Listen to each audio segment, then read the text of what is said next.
peu des croquis par rapport au texte de François Gravel. Les autres étaient vraiment plus en mode esquisse, puis beaucoup plus travaillés, comme de masse noire, d'illustration, etc. Et alors que là, c'est vraiment beaucoup plus spontané avec juste l'idée de détourner un objet. En fait, je me fais acheter plein de petits objets, je savais pas trop lesquels. En fait, au début, j'avais aucune idée, donc je suis allé dans les Dollarama, je suis en coutu un peu n'importe où. J'ai commencé à acheter plein de trucs différents.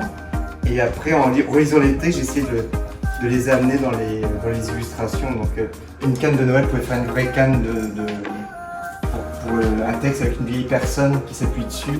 Ça, c'est un objet que je me traîne depuis des années, puis je me suis toujours dit que j'allais l'utiliser quelque part pour des photos. Et les boussoles. Et puis là, finalement, je l'ai essayé 3 fois pour différents textes, et puis là, à un moment donné, c'est devenu une tête. En m'inspirant de ça, je suis passé sur tablette graphique, et là, en fait, je prenais en photo l'objet sur fond blanc, donc la boussole avec mon iPhone simplement. C'est pas le crayon sur le papier, c'est vraiment juste les idées ont été posées avec des sketchs en direct.